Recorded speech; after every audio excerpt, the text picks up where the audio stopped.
স্বাগত প্রযত্নে বাংলাদেশে। এই আয়োজনে আপনাদের সাথে আছি আমি আফরিন আনোয়ার। অন্তর্বর্তী সরকার দায়িত্ব নেয়ার পর থেকেই জাতীয় নির্বাচন নিয়ে সরব বিএনপি। এর আগে দলটির একাধিক নেতা ডিসেম্বরের মধ্যে নির্বাচনের কথা বললেও এবার সেই দাবি বেশ জোরালো হয়েছে। দলটির ভারপ্রাপ্ত চেয়ারম্যান তারেক রহমান সে বিষয়ে জানিয়েছেন। বিএনপির এই অবস্থান নিয়ে অবশ্য মিশ্র প্রতিক্রিয়া জানিয়েছেন অন্যান্য রাজনৈতিক দলগুলো। কোনো দল বলছে 9 মাস পেরিয়ে গেলেও অন্তর্বর্তী সরকার দৃশ্যমান কোনো সংস্কার দেখাতে পারেনি, বরং দেশের মধ্যে বেড়েছে বিভাজন এবং বিশৃঙ্খলা। ফলে বিএনপির দ্রুত নির্বাচনের দাবিকে যৌক্তিক বলছেন তারা। এনসিপি এবং ইসলামপন্থী বাদে অন্য রাজনৈতিক দলগুলো অবশ্য বিএনপির এই অবস্থানকে ইতিবাচকভাবেই দেখছে। আজকের আলোচনায় বিষয় আসলে ডিসেম্বরেই নির্বাচন চায় কয়টি দল। প্রযত্নে বাংলাদেশ আলোচনায় আজকে আমাদের সাথে স্টুডিওতে উপস্থিত আছেন সাবেক সংসদ সদস্য ও বিএনপির স্বনির্ভর বিষয়ক সম্পাদক শিরিন সুলতানা এবং জাতীয় নাগরিক পার্টির যুগ্ম সদস্য সচিব ফরিদুল হক। আপনাদের দুজনকেই স্বাগত জানাচ্ছি আমাদের আজকের এই আলোচনায়। শুরুতেই আমি আসলে একটু শিরিন আপা আপনার সাথে একটু কথা বলতে চাই। ডিসেম্বরেই জাতীয় নির্বাচন চাইছে বিএনপি এবং সেই সাথে অন্তর্বর্তী সরকার বা এনসিপি তারা বলছে যে ডিসেম্বর থেকে আরও কিছু সময় তাদের প্রয়োজন, কারণ তারা চাইছে যে সংস্কার এবং বিচারের বিষয়টিকে আগে তুলে আনতে। এই সময়ের খুব বেশি কিন্তু পার্থক্য না, এই সময়টুক বিএনপি হয়তো বা দিতেই পারে অন্তর্বর্তী সরকারকে। আসলে সেই জায়গায় বোঝাপড়াটা কোথায় সমস্যা হচ্ছে? ধন্যবাদ। আপনার মাধ্যমে ডিবিসি টিভির সকল দর্শক শ্রোতাকে অনেক অনেক শুভেচ্ছা, অভিনন্দন। আসলে আপনারা জানেন যে 24-এর 5ই আগস্ট আমরা ছাত্র জনতার গণ অভ্যুত্থানের মধ্যে দিয়ে ফ্যাসিস্ট হাসিনা সরকারকে বাংলাদেশের মানুষ বিদায় করেছে। তারপর থেকে কিন্তু আমরা প্রথম থেকে আমরা বলে এসেছি যে আমরা ডিসেম্বরে মানে তখনই বলা হয়েছিল যে আগামী বছরে ডিসেম্বরে আমরা জাতীয় সংসদ নির্বাচন চাই। তো তখন শুধু বিএনপি না, সকল রাজনৈতিক দলের এই ধরনের বক্তব্য ছিল, এখনও আছে। এবং আমরা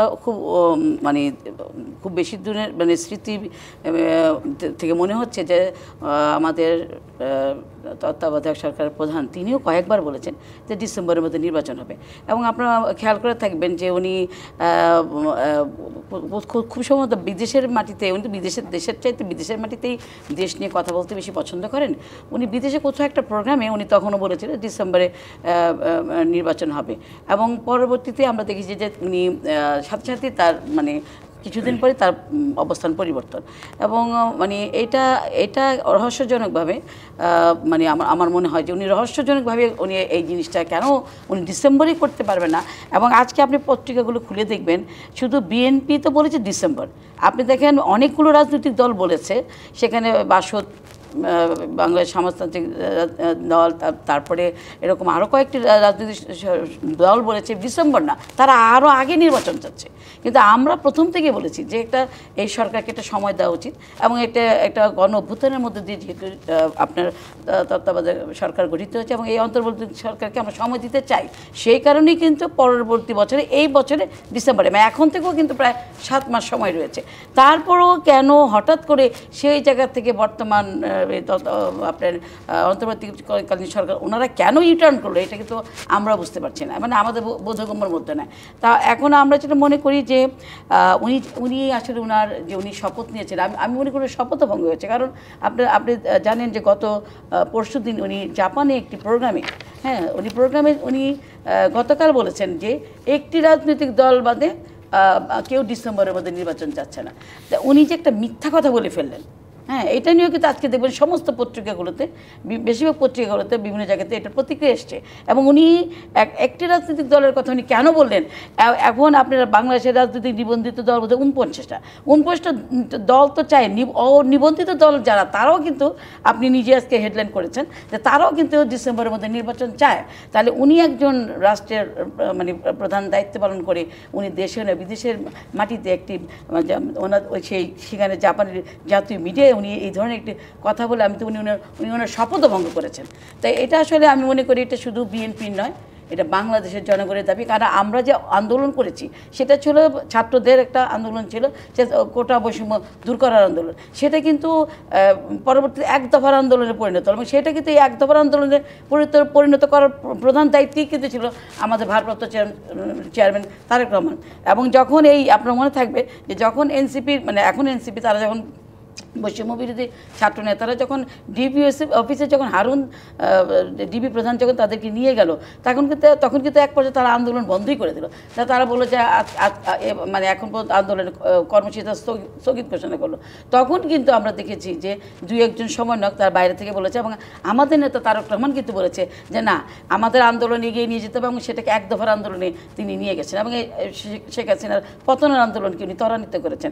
তা আমরা বলি কিন্তু এখন যে একটা প্রবণতা আমরা দেখছি যে বৈষম্য বিরোধী বলেন বা এনসিপি যারা নতুন রাজনৈতিক দল করেছে, তারা যেভাবে এককভাবে এটা এই আন্দোলনের ফসলটা তারা এককভাবে নিয়ে যেতে চায়, এটা কিন্তু ঠিক না। আমি এই বিষয়ে আপনার কাছে আবারও ফিরবো।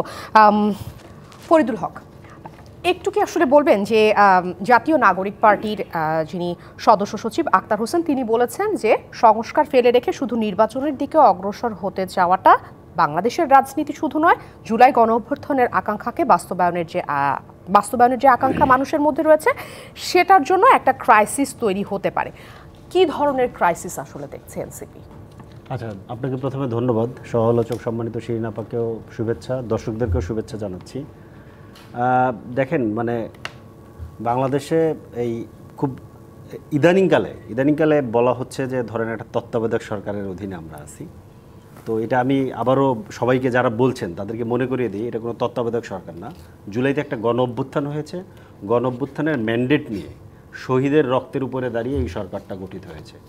তাদের কাছে আমাদের অনেক আকাঙ্ক্ষা আছে, সে আকাঙ্ক্ষার তারতম্য ঘটেছে, ব্যত্যয় ঘটেছে, সেগুলো ভিন্ন প্রশ্ন, কিন্তু আমাদের সবার সম্মতির ভিত্তিতে সরকারটা আছে। আর মানে আমাদের সদস্য সচিব যেটা বলেছেন, এটা যদি আপনি মানে ট্রান্সলেট করতে হবে আমাদের ঐতিহাসিক অভিজ্ঞতা দিয়ে। ধরেন 90 সালে গণ অভ্যুত্থানের পরে যে সরকার হয়েছিল সেটাকে তত্ত্বাবধায়ক সরকার নাম দেওয়া হয়েছিল, এবং সেই সরকার কিন্তু একটা নির্বাচন দিয়ে চলে গেছিল। কিন্তু তারপরে বাংলাদেশ দেখেন যে ওই একই যে কি বলে যে ডেজাভু আমরা বারবার ফেস করেছি। প্রতিবারই ক্ষমতা ট্রান্সফারের যখন সময় আসে তখনই আমাদেরকে একটা সহিংস পরিস্থিতির মধ্যে যেতে হয়, কারণ শান্তিপূর্ণভাবে ক্ষমতা ট্রান্সফারের কোনো ব্যবস্থা বাংলাদেশের সাংবিধানিক বন্দোবস্তে কিংবা 72 সালের যে রাষ্ট্রের যে বন্দোবস্ত এর মধ্যে ছিল না। আমরা এটা প্রতিষ্ঠা করতে ব্যর্থ হয়েছি, যার কারণেই কিন্তু ধরেন 96 সালে 15 ফেব্রুয়ারি নির্বাচন করেছে বিএনপি এককভাবে, এরপরে আবার আন্দোলনের মুখে তত্ত্বাবধায়ক সরকার প্রতিষ্ঠা করেছে। 2001-এ যদিও বলা হয় যে একটা ধরেন শান্তিপূর্ণ ক্ষমতা হস্তান্তর হয়েছিল, কিন্তু তখন যেটা আবার শোনা যায় যে শেখ হাসিনা কনফার্ম ছিলেন যে উনি আবার ক্ষমতায় আসছেন। কিন্তু আবার 2001 থেকে 6-এর পরে গিয়ে যে পরিস্থিতি হয়েছে, সংবিধানে 14দশ সংশোধনী করে বিচারপতিদের বয়স বাড়িয়ে নিজেদের লোককে প্রধান উপদেষ্টা করার একটা অপচেষ্টা করা হয়েছিল। এর মধ্যে দিয়ে আবার একটা নতুন সংঘাতের মধ্যে আমরা ঢুকি, একটা 111 গভর্নমেন্ট আসে, যেটা এসে আমাদেরকে বাংলাদেশকে কোথা থেকে কোথায় নিয়ে যায় সেটা আমাদের সামনে মনে আছে। এরপরে কিন্তু 2/3 মেজরিটি নিয়ে শেখ হাসিনা 55 সংশোধনী করে তত্ত্বাবধায়ক সরকার ব্যবস্থাটাকে বাতিল করে দেয়। যেই তত্ত্বাবধায়ক সরকার ব্যবস্থা এইখানকার মানুষের রক্তের উপরে দাঁড়ানো, এবং সম্ভবত সংবিধানের একমাত্র সংশোধনী যেটাতে বলা হয়েছিল যে যারা আন্দোলনকারী তাদেরকে বিজয়ী ঘোষণা করে এই তত্ত্বাবধায়ক সরকার ব্যবস্থাটা প্রতিষ্ঠা করা হয়েছিল, যে 13দশ সংশোধনী, সেখানে এটা বলা ছিল। তার মানে হচ্ছে যে মানে তত্ত্বাবধায়ক সরকার ব্যবস্থা এবং তত্ত্বাবধায়ক সরকার ব্যবস্থার অধীনে ইলেকশন, এই যে মানে বন্দোবস্ত, এটা তো আমরা দেখেছি এটা অন্তত 3বার ফেল করছে, এখানে অন্তত 3বার ফেল করছে, এবং এটা আমরা প্রতিষ্ঠা করার পরে এটা আমরা ধরে রাখতে পারিনি। তো এরপরেও শুধুমাত্র ইলেকশন এবং শুধুমাত্র তত্ত্বাবধায়ক সরকার চাওয়া, কিংবা শুধুমাত্র তত্ত্বাবধায়ক সরকারের কাজ মানে অন্তর্বর্তী সরকারকে তত্ত্বাবধায়ক সরকার হিসেবে পড়া এবং এই সরকারের কাছে শুধু একটা ইলেকশন চাওয়া, এটা বাংলাদেশকে যে আবার আগের জায়গায় ফেরত নিয়ে যাবে। আপনার কথার বক্তব্যের ভেতর থেকে পুরোটাই স্পষ্ট যে অতীতের যে ক্রাইসিসগুলো সেগুলো যাতে আবারও পুনরাবৃত্তি না হয়। তাহলে এই যে সহজ সমীকরণটা, সেটা কেন আসলে এনসিপি বিএনপির মতো একটা বড় একটা প্রাচীন রাজনৈতিক দলকে বোঝাতে সক্ষম হচ্ছে না? কি মনে করছে? না, এটা তো আসলে বিএনপিকে তো আমাদের বোঝানোর ব্যাপার না, বিএনপির নিজের বোঝা দরকার। কেন বিএনপি নিজের বোঝা দরকার? আপনি খেয়াল করে দেখেন যে ধরেন আজকাল 2016 সালের ওনারা যে ভীষণ 2030 দিয়েছিলেন, এটা রেফারেন্স টানা হয় বারবার, কিংবা 31 দফার রেফারেন্স টানা হয়। আমি নিজে ধরেন মানে অন্তত 18 সালের পরে আমরা যে রাজনৈতিক দলগুলো যে জোটবদ্ধ আন্দোলন, আমি অনেকগুলো আন্দোলনে বিএনপির সাথে যুগপৎ আন্দোলনের মধ্যে আমরা কোনো না কোনো ফর্মে ছিলাম। আমরা তো আন্দোলনের মাঠেই ছিলাম গত এক যুগ ধরে, কোনো না কোনো ফর্মে ছিলাম। আপনি খেয়াল করে দেখেন 2030 বলেন আর 31 দফা বলেন, কোনোটার ডাকে কিন্তু মানুষ রাস্তায় নেমে আসেনি। তার মানে এখানে কোনো না কোনো প্রবলেম আছে। তো মানুষ কেন আসলো না? কেন অখ্যাত নাহিদ আসিফদের মতো ছেলেদের ডাকে কেন মানুষ রাস্তায় নেমে আসলো? নিশ্চয়ই একটা কারণ আছে। এটা আসলে বিএনপিকে পর্যালোচনা করা দরকার যে কেন তারা আসলে 15 বছরের ফ্যাসিবাদকে আটকাতে পারলেন না। কারণ ওনাদের তো প্রধানত ওনারা বিরোধী দল ছিলেন, প্রধান বিরোধী দল ছিলেন ওনারা, ওনাদেরই তো এটা দায়িত্ব এবং মানুষের তো আসলে ওনাদের উপরে আস্থা রাখার কথা। তার মানে হচ্ছে যে এই যে মানে ওনারা যে 2030 এবং যে 31 দফা দিয়েছিলেন, মানুষ এটাকে আস্থায় নিতে পারেনি। কারণ মানুষ বুঝতেছিল যে আমার যেটা বোঝাপড়া, মানুষেরটা তো বটেই, আমার যেটা বোঝাপড়া সেটা হচ্ছে যে এই দফা কিংবা এই 31 দফা যে মেরামতের দফা ওনারা দিয়েছিলেন, এটা বাংলাদেশকে আসলে এখান থেকে এগিয়ে নিয়ে যেতে পারে না, বাংলাদেশকে আবার সেই পেছনের জায়গায়। কিন্তু জনাব ফরিদুল হক, আপনি কি মনে করেন না আপনি যে নাহিদ এবং আসিফের কথা বললেন, তারা ছাত্র ছিলেন, সেই জায়গা থেকে ছাত্র শব্দটার প্রতি বাংলাদেশের সাধারণ মানুষের শুরু থেকেই বরাবরই একটা আলাদা আবেগের জায়গা কাজ করে, একটা আলাদা সফটনেস কাজ করে। সেখানে একটা পর্যায়ে চলে এসেছিল যখন বাংলাদেশের সাধারণ মানুষ রাজনীতি এবং রাজনীতিবিদদের উপর আস্থা হারিয়ে ফেলেছিল, যে জন্যই কিন্তু তারা ছাত্রদের কথা শুনেছিল। এবং আজ কিন্তু দেখা যাচ্ছে আবারও সেই নাহিদ এবং আসিফরা আবারও সেই রাজনীতির দিকেই মুখ ফিরছেন। আপনার এই প্রশ্নের জবাবটা আমি একটু জানতে চাইবো শিরিন আপা আপনার কাছ থেকে। যেটা বলছিল যে বিএনপি তত্ত্বাবধায়ক সরকারের যেই পুনরাবৃত্তি, সেই বিষয়টা আসলে কেন আপনারা করতে পারছেন না? এখন এটা আপনি মেজারমেন্টটা কীভাবে করবেন? আমাদের 31 দফা বা বেগম খালেদের যে 230 ভিশনের জনগণের সমর্থন ছিল না, এটা তো মুখে বললে হবে না। এখন কথা হলো এই 17 বছর এই ফ্যাসিস্ট সরকারের আপনার হত্যা, মামলা, হামলা, গুণ, খুনের শিকারটা কারা হয়েছে? আমরা হয়েছি। বাংলার জাতীয়তাবাদী দল সবচেয়ে বেশি হয়েছে। এবং আমি একজন মহিলা হিসেবে আমার 72টা থেকে 75টা আমার মামলা। তাহলে বুঝতে পারেন এই 15-17 বছর আমাদের কী অবস্থা গেছে। আমি একটা মহিলা মানে আমি ঘর থেকে বেরোতে পারিনি। আপনারা টক শো ডেকেছেন, আমরা আসতে পারিনি, ঠিক আছে? আমি টক শো করেই গিয়ে আমি বাঁচিয়ে দিতে পারবো কিনা আমার নিশ্চয়তা ছিল না। কাজে এই ফ্যাসিস্ট হাসিনা সরকারের সময় সবচেয়ে বেশি নির্যাতিত নিপীড়িত হয়েছে আমরা। সেই কারণে আজকে আমরা 17 বছর আন্দোলন করেছি বলেই ওরা 21 দিনের মাথায় শেখ হাসিনাকে নামাতে পেরেছে। 21 দিনের মাথায় তাও ওরা একা না, সেখানে আমরা যুক্ত হয়েছিলাম বলে ওরা 21 দিনের মাথায় ওরা শেখ হাসিনাকে ওরা নামাতে, ওদের নেতৃত্ব হয়েছে। এবং সেখানে কি শুধু এই কয়েকজন নাম করে ছাত্রনেতারা ছিল? সারা দেশের মানুষকে সেখানে নামেনি। এবং সারা দেশের মানুষকে যে মুখ করে নামানো, সেটা কাদের নেতৃত্বে হয়েছে? সেটা আমাদের নেতৃত্বে হয়েছে, সেটা তারেক রহমানের নেতৃত্বে হয়েছে। সেটা কোনো কথা নয়। তারপর আমরা বলি যে ছাত্রনেতাদের নেতৃত্বে যেতে হয়েছে, আমরা তাদের প্রতি আস্থা রাখতে চাই, আমরা তাদের প্রতি আমরা সম্মান জানাতে চাই। 90-এর গণআন্দোলন তো আমরাও করেছি। 9 বছর স্বৈরাচারী এরশাদ সাহেবের বিরুদ্ধে আমরা আন্দোলন করেছি। 9 বছরের কয়েকবারই এরশাদের পতন করে হয়নি। কিন্তু যখন ডক্টর মিলনের হত্যাকাণ্ডের মধ্যে দিয়ে যখন আন্দোলনের স্পুলিংটা চতুর্দিকে ছড়িয়ে পড়লো, তখনই কিন্তু আমরা এরশাদ সাহেব 90-তে আমরা এরশাদ সাহেব পতন ঘটাতে পেরেছি। ঠিক এমনিভাবে 17 বছর শেখ হাসিনার বিরুদ্ধে আন্দোলন করেছি। এই 24-এর 5ই আগস্ট এরশাদের আন্দোলনে স্পুলিং করে চতুর্দিকে ছড়িয়ে পড়েছে বলেই সেটা পতন হয়েছে। সেটা কৃতিত্বের দাবিতে তারা হতে পারে, কিন্তু তার আজকে যে বাংলাদেশ তারা উপহার দিয়েছে, এই বাংলাদেশের জন্য কি আজকে এই আপনার 21 দিনের মধ্যে 2000 ছাত্র জনতা জীবন দিয়েছিল? আজকে আপনি আইন শৃঙ্খলা পরিস্থিতি, আপনি পেপারটা খুলে দেখেন, আইন শৃঙ্খলা পরিস্থিতি কোথায় গিয়ে পৌঁছেছে।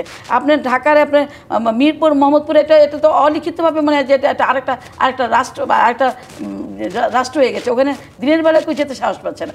আইন শৃঙ্খলা পরিস্থিতি চরম অবনতি। আর এই যে আপনার মব জাস্টিসের নামে, আপনার মব জাস্টিস, এটা নতুন নাম দিয়েছে এখনকার ছাত্রনেতারা, তারা মব জাস্টিসের নামে একটা মব ফ্যাসিস্ট আকার ধারণ করেছে। আপনার অফিস, আদালত, সরকারি, বেসরকারি, আপনি ব্যবসায়ী প্রতিষ্ঠান, বাসা বাড়িতে আজকে নিরাপত্তা থাকছে না। আপনি কয়েকদিন আগে দেখবেন যে রাত্রেবেলা হাক্কানি গ্রুপের চেয়ারম্যানের বাসায় রাত্রে 3টার সময় গিয়ে এই যে নতুন বৈষম্যবিদ বা এনসিপি নেতারা গিয়ে সেখানে গিয়ে তারা রাত 3টার সময় বলছে তাকে বের করে আনতে হবে, তাকে অ্যারেস্ট করতে হবে। এই যে হঠাৎ করে এই যে আপনার এই জিনিসগুলো হচ্ছে, এটা কি এই জন্য জন্য কি আপনার 5ই আগস্ট আমরা এই সাধারণ জনগণ, ছাত্র জনতাকে এর জন্য কি জীবন দিয়েছিল? এর জন্য কি আন্দোলন করেছিল? আজকে আপনি প্রধান উপদেষ্টার কথা দেখেন, উনি কিভাবে মানে বিএনপির মতো একটা রাজনৈতিক সর্ববৃহৎ রাজনৈতিক দলকে তিনি তার অ্যাপয়েন্টমেন্ট দিতে পারেন না। তিনি জামাতকে অ্যাপয়েন্টমেন্ট দিয়েছে, বিএনপিকে অ্যাপয়েন্ট দেয় না 4 দিন। তারপরে যাওয়া অ্যাপয়েন্টমেন্ট দিয়েছে, সেখানে আমরা পত্রপত্রিকায় দেখেছি, তাদের প্রেস নোটে দেখেছি, সেখানে বিএনপি আর জামাত থাকবে। সেখানে কি করে এনসিসি নেতৃবৃন্দ সেখানে উপস্থিত থাকলো? সেখানে তো এনসিসি ব্যাপারে তো বাইরে কোনো আমরা কোনো প্রেস নোট দেখিনি, কিন্তু সেখানে তো আমরা প্রেস দেখলাম যে আপনার ইউনুস সাহেব এনসিপি নেতাদের সাথে বসেছেন। এই যে একটি দলের প্রতি একটি ছাত্র একটি আপনার রাজনৈতিক সংগঠন জন্মের দিনই উনি বললেন যে একটি রাজনৈতিক নতুন দল হয়েছে, তিনি খুশি, তিনি তাদের মানে একটা রাষ্ট্রপ্রধানের জায়গা থেকে একটি দলের প্রতি এইভাবে তিনি তার আশীর্বাদ দিতে পারেন। আমার মনে হয় ওই দিনের থেকেই উনি শিরিন সুলতানা, আমি আপনার প্রশ্নে আবারও ফিরবো। জনাব ফরিদুল হক, এই যে অভিযোগগুলো করছে এবং বিভিন্ন রাজনীতিবিদরা কিন্তু তারা যেটা বলছে যে নির্বাচন প্রসঙ্গে এনসিপির বিষয়টিও তারা টেনেছেন এবং তারা যেটা বলছেন যে 16 বছর যে লড়াইয়ের পরে সমর্থন, ঐক্য এবং নতুন সরকারকে বসানোর যে চেষ্টা এবং সাধারণ মানুষ ঠিকমতো ভোট দিতে পারেনি, তাদের ভোটাধিকার প্রয়োগ করতে পারেনি। এখন যদি আসলে ডিসেম্বরের বা এই আশেপাশের সময় যদি নির্বাচনটা না হয়, তাহলে আবারও সেই আপনি যে শান্তিপূর্ণ ক্ষমতা হস্তান্তরের বিষয়টি বলছেন সেটি আবারও প্রশ্নবিদ্ধ হতে পারে বা এই ধরনের। এবং রাজনীতিবিদরা একাধিকবার অভিযোগ করেছেন যে এনসিপিকে বিশেষভাবে অন্তর্বর্তী সরকার পৃষ্ঠপোষকতা করছে অথবা যে তাদেরকে একটু বেশি হয়তো বা সময় দিতে চাইছেন। এই অভিযোগগুলোকে আসলে কিভাবে ব্যাখ্যা করবেন বা কিভাবে দেখছেন? আচ্ছা, এখন ওই পৃষ্ঠপোষকতার ব্যাপারটা আমি বলি, এটা তো আসলে মেজারমেন্ট করা কঠিন, মানে কিসের মাপকাঠিতে আমরা পৃষ্ঠপোষকতা বলবো। ধরেন আমরা যেমন শিরিন আপা যেমন বললেন যে কিভাবে তাহলে এই সময়ের ভেতরে এনসিপির ডাক তো অনেক রাজনৈতিক দল পেয়েছে, এনসিপিও পেয়েছে। আর এনসিপিতে ধরেন গণ অভ্যুত্থানের যারা মূল নেতৃত্ব, তারাই এনসিপির নেতৃত্বে আছে। স্বাভাবিকভাবে এখানে একটা মানে কি বলে যে সরকারেরও একটা ধরেন দায়বদ্ধতার জায়গা আছে, কারণ সরকার তো আসলে তাদের ডাকেই সরকারটা গঠিত হয়েছে, মানে অন্তত 5 তারিখের পরে। তো এইটাকে আসলে কোনো অন্যায্য ফেভার হিসেবে দেখা উচিত না। ফেভার বরঞ্চ আমরা এইভাবে দেখতে পারি যে ধরেন বাংলাদেশের যে জুডিশিয়ারি একদম ধরেন জুডিশিয়ারিতে আপনি জানেন যে অনেকগুলো পলিটিক্যাল পোস্ট থাকে। ধরেন পিপি কারা নিয়োগ দেয়, পিপি কারা হয়? পিপি নিশ্চয়ই কোনো মানে অরাজনৈতিক ব্যক্তি পিপি নিয়োগ হয় না, রাজনৈতিক ব্যক্তি পিপি নিয়োগ হয়। তো ধরেন বাংলাদেশে একেবারে 64 জেলাতে যতগুলো কোর্ট আছে, এই কোর্টগুলোতে পিপি যে নিয়োগ হয়েছে এটা কাদের পিপি? নিশ্চয়ই এটা এনসিপির না, কারণ যখন নিয়োগ হচ্ছে তখন এনসিপি নামে কোনো রাজনৈতিক দলই ছিল না, কোনো না কোনো রাজনৈতিক দলের। তাহলে যে রাজনৈতিক দলগুলো হয়েছে এভাবে ডিসি কাদের, এসপি কাদের, ইউএনও কাদের, এইভাবে যদি আপনি হিসাব করে দেখেন তাহলে দেখবেন কোথাও আসলে এনসিপি নেই। তাহলে আসলে ফেভারটা কাকে করা হলো? আমার মনে হয় যে ওই বিতর্কটা আমরা না করি, ওই বিতর্কটা আমাদের জায়গা না। আমাদের জায়গা হচ্ছে যে ধরেন এই যে নির্বাচনের যে নির্বাচনের প্রশ্নে যেভাবে আমাদেরকে আসলে ভিক্টিমাইজ করার চেষ্টা করা হচ্ছে আমরা নির্বাচনের ব্যাপারটা এই জায়গায় না। আমরা যে পরিষ্কারভাবে বলছি যে নির্বাচন তো অবিসম্ভাবীভাবে নির্বাচন একটা মানে রেজাল্ট হবে, মানে নির্বাচন অবিসম্ভাবীভাবেই হবে। কিন্তু আমাদের এর আগে প্রশ্ন আছে দুইটা প্রশ্ন হচ্ছে যে এই সরকার যে শপথ নিয়েছে তার 3টা প্রধানত কাজ কিংবা 2টা প্রধান কাজ, এই 2টা কাজের রেজাল্ট হচ্ছে নির্বাচন। একটা কাজ হচ্ছে তাকে বিচার করতে হবে, 2 নম্বর কাজ সংস্কার করতে হবে। কারণ সংস্কার না করে যদি আমরা নির্বাচনে যাই, নির্বাচনে গেলে কখনোই আর আমরা এই সংস্কারগুলো করতে পারবো না। সো এই জায়গাতে আমাদের, এবং এটার জন্য তো কাজ চলতেছে, জুলাই চার্টারের জন্য ঐক্যমত কমিশন কাজ করতেছে। সবাই যতটুকু সংস্কার চাইবে সেই অনুযায়ী সংস্কারটা হবে জুলাই চার্টারের ভিত্তি। কারণ আমরা দেখেছি যে 90 সালে 3 জোটের রূপরেখা কিন্তু মানা হয়নি, বাংলাদেশ আবার পেছনে চলে গেছে এবং এখন তো আরও বেশি দাবি করে। এখন তো পরিস্থিতি, কারণ অন্তত 2000 ভাই বোনের রক্তের উপরে তো আমরা দাঁড়ানো এই সরকারটা, তা আমরা কি বাংলাদেশকে আবার আগের জায়গায় নিয়ে যাব? সেটা তো নিশ্চয়ই হতে পারে না। তো আমাদেরকে সংস্কার করতে এগুতে হবে। সেই জায়গায় আমরা নির্বাচন চাই না কিংবা নির্বাচন পেছনে এই ধরনের যে অভিযোগগুলো করা হয় এগুলো আসলে ভিত্তিহীন। সেই সংস্কারটা আসলে কতদিনে শেষ হবে? সংস্কার কতদিনের মধ্যে শেষ হবে? এটার কোনো ধরনের সুনির্দিষ্ট সময় আছে? এটা তো ধরেন এটা মূলত তো সংস্কারের কলটা এখন মানে সংস্কারের বলটা এখন সরকারের কোর্টে, কিংবা আপনি আরও যদি স্পেসিফিক করে বলতে চান ঐক্যমত কমিশনের কোর্টে। কমিশন প্রথম ধাপের আলোচনা শেষ করেছে, প্রত্যেকটা রাজনৈতিক দলের সাথে কথা বলেছে। আগামীকাল অথবা পরশু থেকে দ্বিতীয় ধাপের আলোচনা শুরু হবে এবং ওনারা বলেছেন যে জুলাই মাসের মধ্যে ওনারা চার্টারটা রেডি করে ফেলতে পারবেন। জুলাইতে যদি চার্টার রেডি হয়ে যায় দেন আমার মনে হয়, আর প্রফেসর ইউনূস তো বলেছেন যে ডিসেম্বর থেকে জুনের মধ্যে নির্বাচন হবে, এটা উনি একাধিকবার বলেছেন। কারণ ওনার মতো মানুষ এটা বলার পরে উনি এটাকে চেঞ্জ করবেন আমার এটা মনে হয় না, এটা করার কথা না। আমাদের মনে হয় অতটুকু আসলে ধৈর্য ধরে আস্থা রাখা দরকার। নিশ্চয়ই আসলে কতগুলো দল নির্বাচন চাইছেন এবং কোন দলগুলো নির্বাচন চাইছেন না এই বিষয় নিয়ে আমরা আবারও আলোচনায় ফিরব। সময় হচ্ছে ছোট্ট একটি বিরতির। প্রযত্নে বাংলাদেশ অনুষ্ঠান থেকে নিচ্ছি ছোট্ট একটি বিরতি। ডিবিসি নিউজের সঙ্গেই থাকুন। আমন্ত্রণ আরও একবার প্রযত্নে বাংলাদেশ। আজকের আমাদের আলোচনার বিষয় আসলে ডিসেম্বরে নির্বাচন চায় কয়টি দল। মূল আলোচনা যাবার আগে একটু জানিয়ে রাখতে চাই, নিবন্ধিত দল 49টি, এর মধ্যে বিএনপি সহ 10টি নিবন্ধিত দল আগামী ডিসেম্বরের মধ্যেই নির্বাচন চায়। নির্বাচনের দিনক্ষণ স্পষ্ট করতে রোডম্যাপ চায় নিবন্ধিত 4টি দল। 6টি নিবন্ধিত ধর্মভিত্তিক দল সংস্কারকে অগ্রাধিকার দিচ্ছে। ছাত্র জনতার অভ্যর্থনে ক্ষমতাচ্যুত আওয়ামী লীগের ঘনিষ্ঠ এবং 24-এর নির্বাচনে অংশ নেওয়া 18টি নিবন্ধিত দলের মধ্যে জাতীয় পার্টি সহ কয়েকটি দল দ্রুত নির্বাচন চায়। বাকি 11 নিবন্ধিত দলের কার্যক্রম সম্পর্কে তথ্য পাওয়া যায়নি। নির্বাচন কমিশনে নিবন্ধিত দল ছিল 55টি। এর মধ্যে জামায়াতে ইসলামী সহ 5টির নিবন্ধন বাতিল হয়েছে, নিবন্ধন স্থগিত আছে আওয়ামী লীগের। 12 দলীয় জোট সহ বিএনপির মিত্র আরও কয়েকটি অনিবন্ধিত দল ডিসেম্বরের মধ্যে নির্বাচন চায়। তবে এসব দলের দাবিকে গুরুত্ব দিচ্ছে না অভ্যর্থনে অংশ নেওয়া দলগুলো।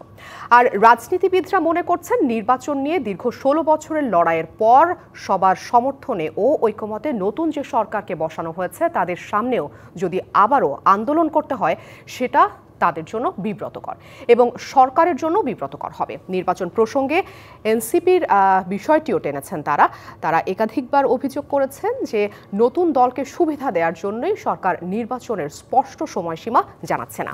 আলোচনায় আজকে আমাদের সাথে স্টুডিওতে উপস্থিত আছেন সাবেক সংসদ সদস্য এবং বিএনপির স্বনির্ভর বিষয়ক সম্পাদক শিরিন সুলতানা এবং জাতীয় নাগরিক পার্টির যুগ্ম সদস্য সচিব ফরিদুল হক। বিরতির আগে ফরিদুল হকের সাথে কথা বলছিলাম, তিনি বিভিন্ন বিষয়গুলো তুলে ধরেছেন।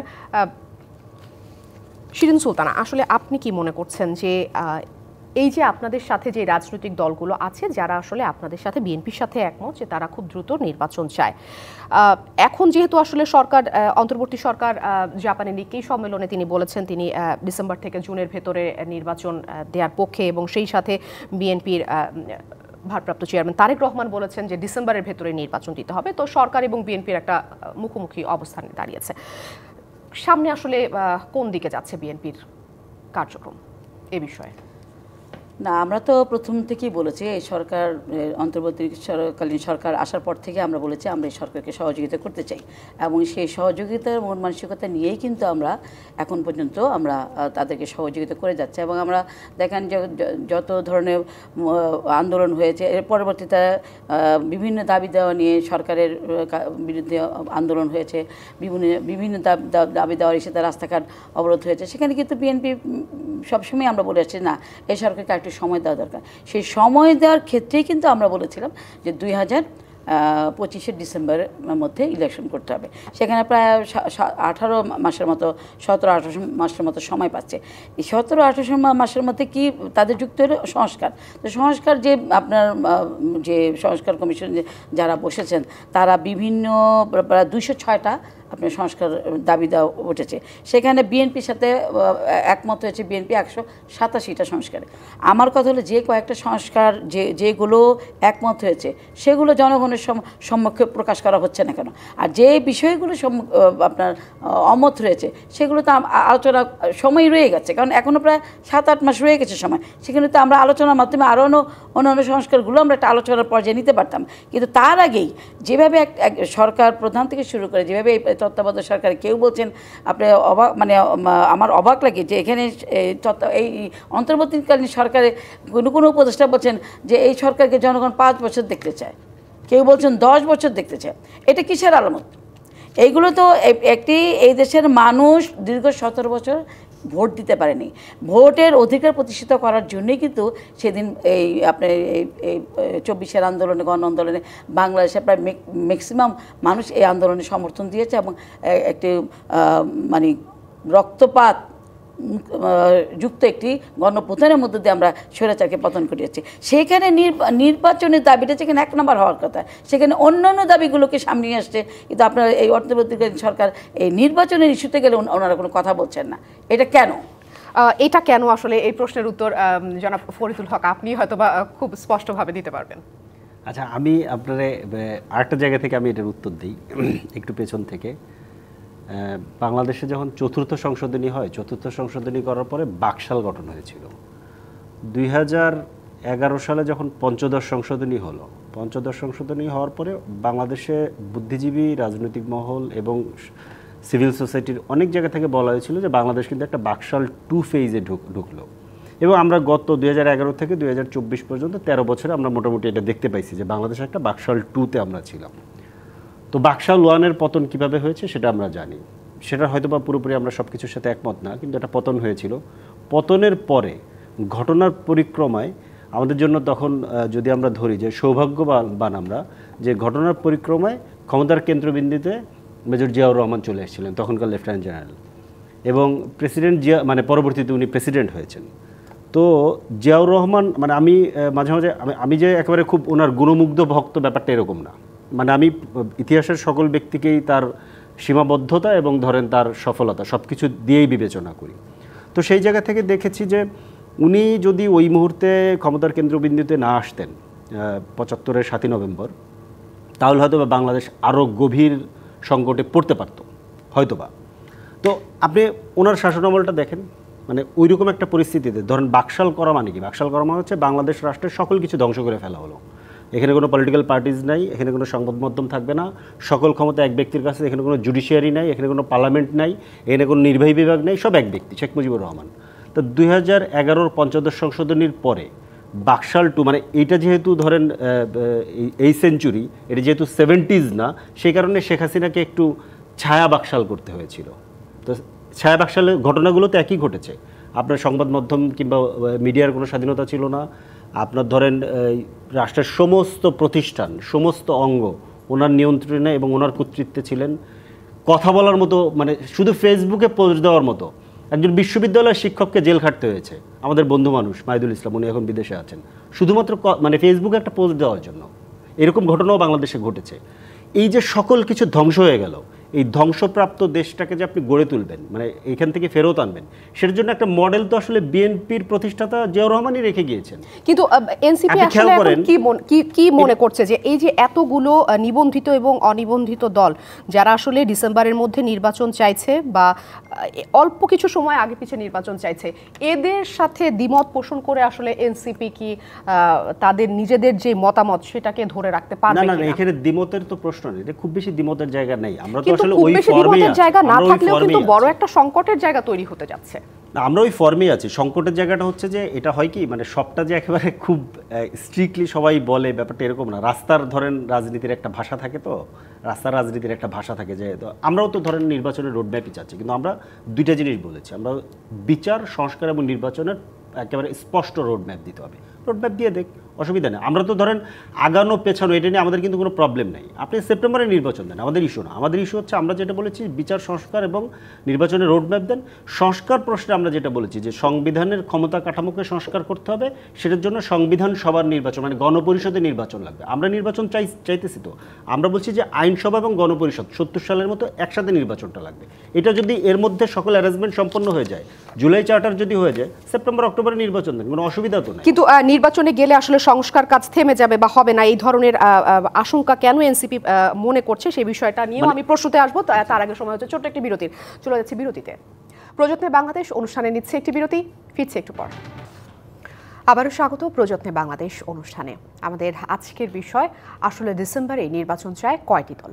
আলোচনায় আজ আমাদের সাথে স্টুডিওতে আছেন সাবেক সংসদ সদস্য এবং বিএনপির স্বনির্ভর বিষয়ক সম্পাদক শিরিন সুলতানা এবং জাতীয় নাগরিক পার্টির যুগ্ম সদস্য সচিব ফরিদুল হক। বিরতিতে যাবার আগে ফরিদুল হক, আপনার সাথে কথা বলছিলাম। এইবারে আমি একটু শিরিন সুলতানা আপনার কাছে জানতে চাইছি যে ডিসেম্বর থেকে জুন খুব বেশি সময় না, এই সময়টুকু আসলে অন্তর্বর্তী সরকারকে দিতে অথবা যেই ছাত্র জনতার আন্দোলনের মধ্য দিয়ে যেই 24-এর যেই গণঅভ্যুত্থান হলো, সেই জায়গায় তাদের মতের ওপর একটু আস্থা রেখে এই সময়টুকু বিএনপির দিতে আসলে আমি এখানে কি বলবো যে তাদের আসলে বিএনপির সমস্যার জায়গাটা আসলে কোথায়, বা বিএনপি কেন দিতে চাইছে না? আসলে না, বিএনপি কেন দিতে যাচ্ছে না আমি আপনাকে একটু বলি যে আমরা যে 90-এর গণঅভ্যুত্থানে আন্দোলন করেছিলাম, তখন যখন আপনার এরশাদ সাহেব পতন হলো, তার পরবর্তীতে শাহাবুদ্দিন সাহেব যিনি তত্ত্বাবধায়ক সরকার প্রধান হলেন, আমরা যেই নামই দেই না কেন, অন্তর্বর্তীকালীন বলেন আর তত্ত্বাবধায়ক বলেন, বিষয় তো একই, একটা নির্বাচন পরিচালনা করা। তো সেখানে কিন্তু শাহাবুদ্দিন সাহেব তিনি একটা শর্ত দিয়েছিলেন যে তিনি প্রধান বিচারপতির আসনে নির্বাচন দিয়ে তিনি আবার তার আসনে আবার ফেরত যাবে। সেটা সকল রাজনৈতিক দলগুলো তার প্রস্তাব মেনে নিয়েছিলেন এবং তিনি আসলেন। তিনি 3 মাসের মধ্যে একটি নির্বাচন করে তিনি তার প্রধান বিচারপতির আসনে তিনি ফিরে গিয়েছিলেন। তা আমরা এবার যখন দেখলাম যে এবার আন্দোলনে যেহেতু দীর্ঘ 15 বছর শেখ হাসিনা যেভাবে দেশটাকে ধ্বংসের দ্বার প্রান্তে নিয়ে এসেছিল, ঠিক আছে, ইউনূস সাহেব আসছেন বা তার নেতৃত্বে যে সরকার গঠন হয়েছে অন্তর্বর্তীকালীন সরকার, তাদেরকে তো সময় দেওয়া হলো কত, সেই আগস্ট থেকে এই বছরের ডিসেম্বরে। তো বারবার একটা বিষয় হচ্ছে যে আমরা ডিসেম্বর কেন না, আপনি দেখেন যে আজকে এই যে মে মাসে কী পরিমাণ বৃষ্টি হচ্ছে, কী পরিমাণ মানে বাংলাদেশের যে ক্লাইমেট চেঞ্জের কারণে বাংলাদেশ যে কোনো সময় এখন মানে বিশেষ করে ডিসেম্বর জানুয়ারিটা, তারপরে কিন্তু আপনার ওয়েদারের কোনো ঠিক নেই। তো সেখানে সব কিছু বিবেচনায় কিন্তু বাংলাদেশে আমরা দেখেছি ইতিপূর্বে নির্বাচনটা কিন্তু এই যে ডিসেম্বর জানুয়ারি এই কেন্দ্রিক করে নির্বাচনগুলো হয়, কারণ নির্বাচনে একটা পরিবেশের একটা ব্যাপার আছে, আবহাওয়ার বিষয়ে একটা ব্যাপার আছে, সব কিছু বিবেচনা করেই কিন্তু আমরা তখন বলেছি যে আগামী ডিসেম্বরের মধ্যে নির্বাচন হওয়া যেতে পারে। আর যে কথাটা তারা বলে যে সংস্কার এবং নির্বাচন, সংস্কারে তো আমাদের কোনো দ্বিমত নেই, আমরা তো বারবার বলেছি যে আমরা বলেছি। এই প্রশ্নের উত্তরটা আমি জনাব ফরিদুল হক আপনার কাছ থেকে নিতে চাই যে আপনি এই কথা প্রসঙ্গে কিছুক্ষণ আগে বলেছেন যে নির্বাচনে গেলে হয়তোবা সংস্কার কাজ সম্পূর্ণ হবে না, এই ধরনের একটা আশঙ্কার কথা জানিয়েছেন। এটা কেন আসলে? না, নির্বাচনে গেলে সংস্কার না করে যদি আমরা নির্বাচনে যাই, আমি সেই কথাটা বলেছি, তাহলে ধরেন এই যে আমাদের যে ঐক্যমতটা দরকার, ঐক্যমতটা মানে এখন ব্যাপারটা কি, এখন হচ্ছে যে সরকার একটা ধরেন টাইপ অফ ধরেন মানে কি বলে যে সরকার একটা জায়গাতে আছে আর বাকি নেক্সট ইলেকশনে আমরা যারা কম্পিট করব আমরা আরেকটা জায়গাতে আছি। এখন আমরা ধরেন যত তর্ক বিতর্কই থাকুক, আমরা কিন্তু একটা মিনিমাম একটা ঐক্যমতের জায়গাতে আছি। আর যখন আমরা ইলেকশনে গেলে তো আমরা কম্পিট করব, মানে ধরেন যত বড় ক্যান্ডিডেট হোক আর আমি যত ছোট ক্যান্ডিডেট হোক, আমি তো কম্পিট করব, তাই না? তো যখন কম্পিটিশন হবে তখন তো পরিবেশটা ভিন্ন হবে। এখন কিন্তু ওই কম্পিটিশনের পরিবেশটা নাই। এখন আমাদেরকে সবার ঐক্যমতের ভিত্তিতে সংস্কারটাকে বাস্তবায়ন করতে হবে, এইটা হচ্ছে একটা জায়গা। আর আপনি একটা আবহাওয়ার কথা বললেন, আবহাওয়ার ব্যাপারটা ঠিক আছে, কিন্তু আবহাওয়ার থেকে আমাদের আরেকটা জিনিস খেয়াল করতে হবে যে নির্বাচনটা করার জন্য আমরা মানে সংস্কার তো মানে রাষ্ট্রের সংস্কার তো বটেই, কিন্তু নির্বাচনকে বাস্তবায়ন করার জন্য যে ম্যান্ডেটরি সংস্কারগুলো করা দরকার সেগুলো অনেকগুলো জায়গায় আমরা আসলে কাজ করতে পারি। কিন্তু আসলে নির্বাচন এবং সংস্কারের বাইরেও কিন্তু দেশের নিরাপত্তা, সেই সাথে বিনিয়োগ, সেই সাথে আইন শৃঙ্খলা ব্যবস্থা, সেই সাথে অর্থনীতি, অনেকগুলো বিষয় জড়িত। আমরা নিশ্চয়ই আসলে একটি সুন্দর সমাধানে সবগুলো রাজনৈতিক দল পৌঁছাতে পারবে সেই আশাই করছি। শেষ করছি প্রযত্নে বাংলাদেশ এর আজকের আলোচনা। ডিবিসি নিউজের সঙ্গেই থাকুন।